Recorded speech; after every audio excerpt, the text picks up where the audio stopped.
Welcome to the Contented Couples channel. I'm Annie Power and I'm a couple counsellor in London, UK. I've done extensive research into what makes couples contented. And on this channel, I speak to colleagues about attachment, love, and what makes relationships work in the long run.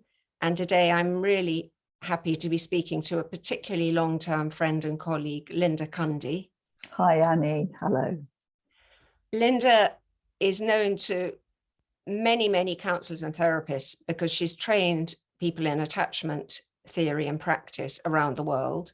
She's authored many papers and edited and contributed to several books. The most recent one is about attachment and food. So that's particularly valuable because it's an area that has not been written on much.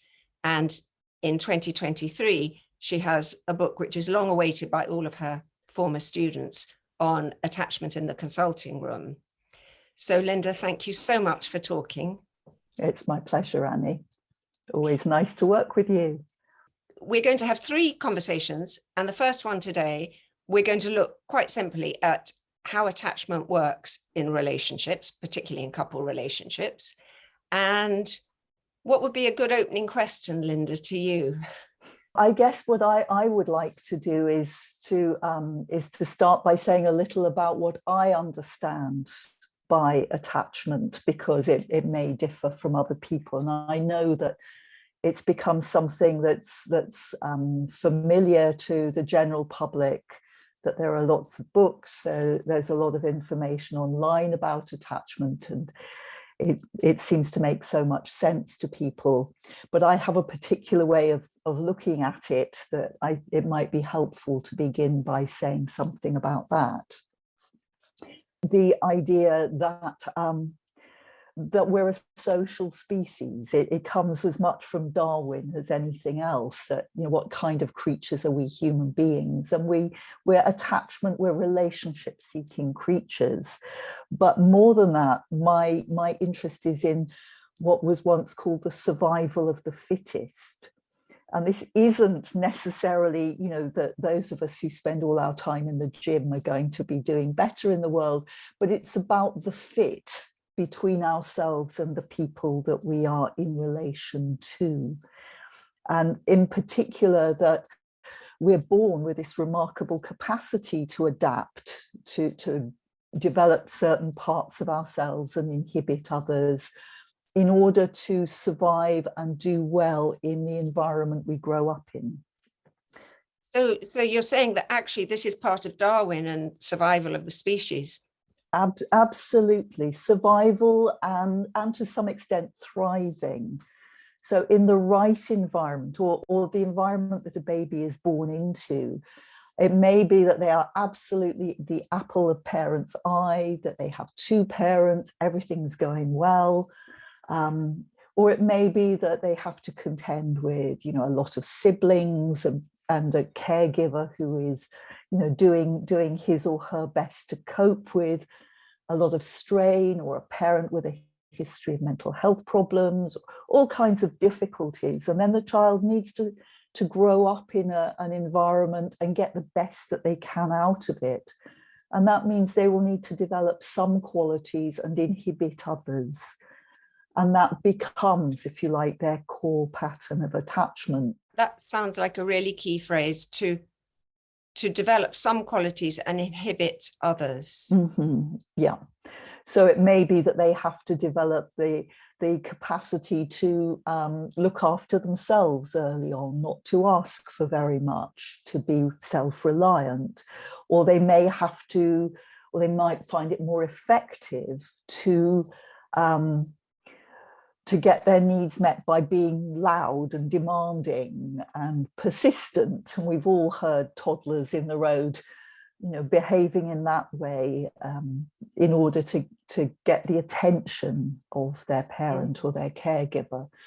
And these become kind of built into the structure of our personalities, these ways of being around people.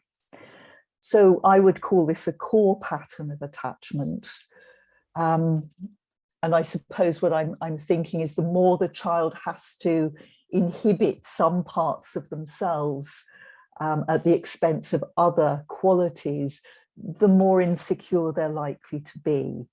Whereas a child who has the good fortune to have an early environment that can adapt to accommodate them and their needs and qualities, you know, this is more likely to be a secure attachment.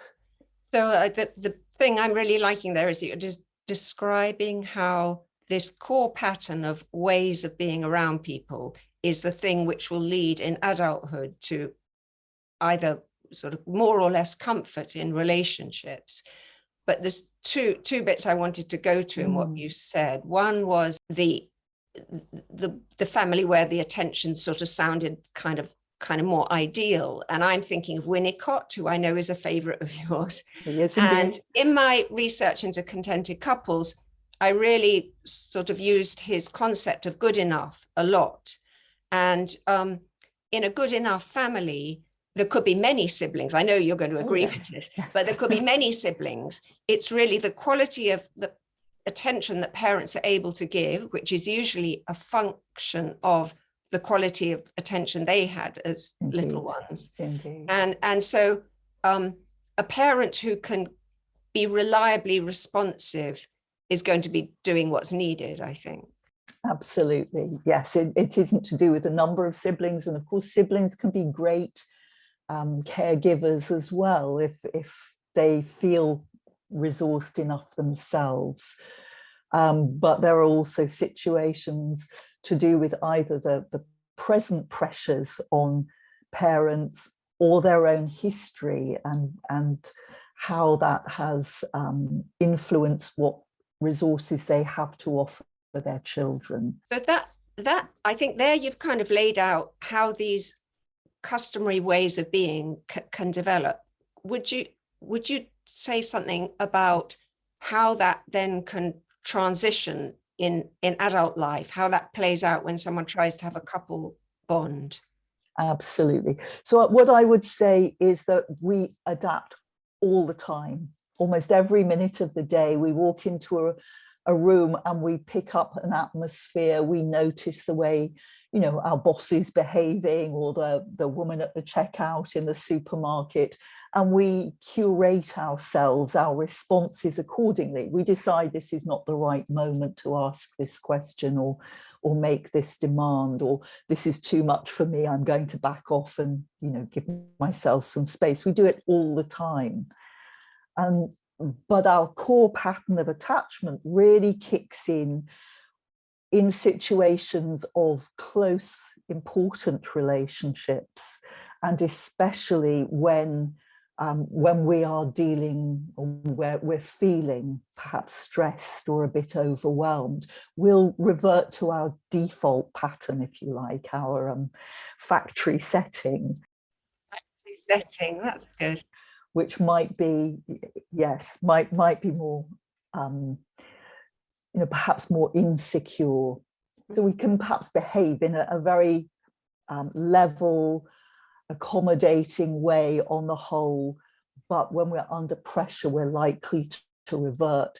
And one situation that's likely to trigger us to revert to a core pattern of attachment is the whole issue of, if you like, romantic relationships. They are so important and so potentially fraught, and we can project so much onto them that we don't necessarily see them for what they are. We somehow distort in our minds what we imagine we see, and then all kinds of problems can arise. The bit that I think that's coming really clearly through to me in what you're saying is this reverting to factory setting when we're with an attachment figure.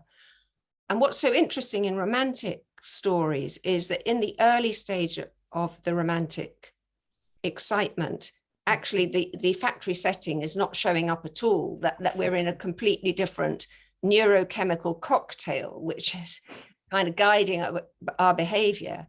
And it's when we come through that, we've probably made the commitment, we're with this person, and then the factory settings start coming through. Absolutely. And those factory settings could be more avoidant or more preoccupied. Yes.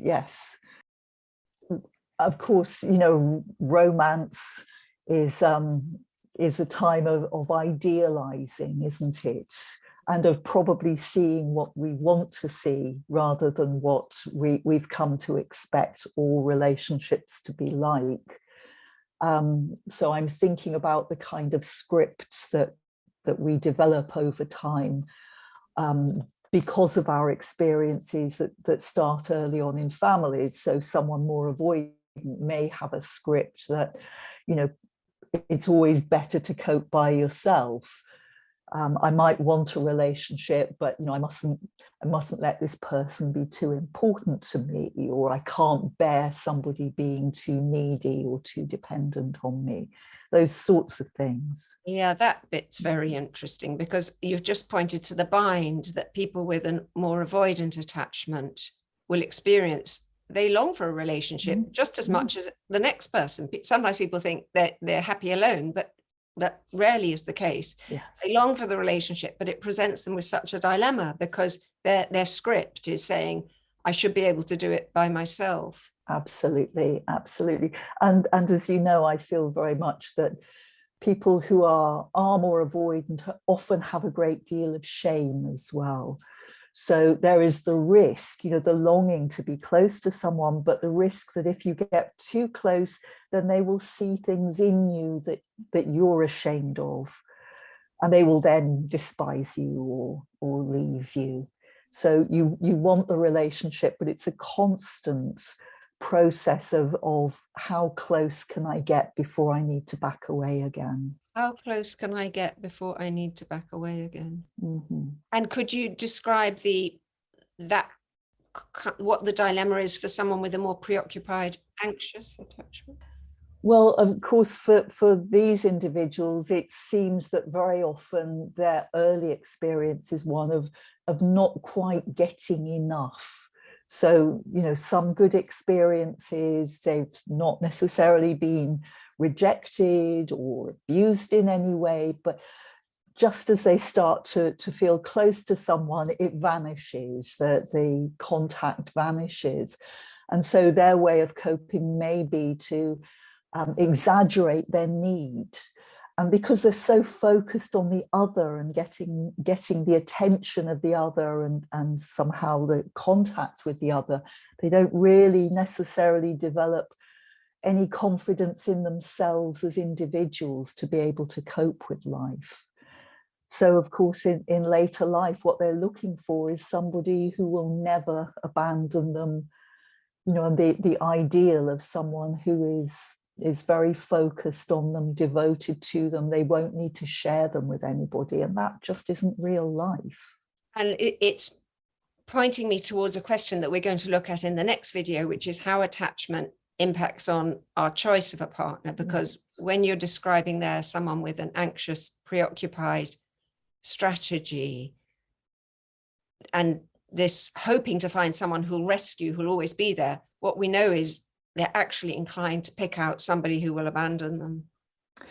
Well, this was one of the things I was going to talk about, and in terms of one's attachment history, the factory setting, and how it sensitizes individuals to certain triggers, if you like. So for someone very preoccupied, they may be highly sensitive in a potential partner to them having a wandering eye, if you like. They're always looking for signs of being abandoned, and they'll see them when they're not there. They'll and because of that, it can come across to someone who is more on the avoidant side of the spectrum as being quite controlling and intrusive, which of course is the very thing they're terrified of. Yes. So it's almost as if the dynamic is the one person is very sensitive to triggers of being abandoned, and the other is very sensitive to signs of being intruded on. And they bring out in some way the worst of each other. They bring it out, and so really painfully, they actually make come true the thing they fear. Absolutely. It's so common. I know as a couples therapist, you come across this a lot, and certainly working with individuals, this is something I see frequently. This has been really useful, because what you've outlined from the early years is how we arrive at a couple with the pursuer withdrawer pattern and how that then gets embedded, which is something we look at in many of the other videos. Absolutely, yeah. So let's end now, but in a future video you can hear Linda thinking about how therapy helps with selecting a mate. Thank you, Linda. My pleasure.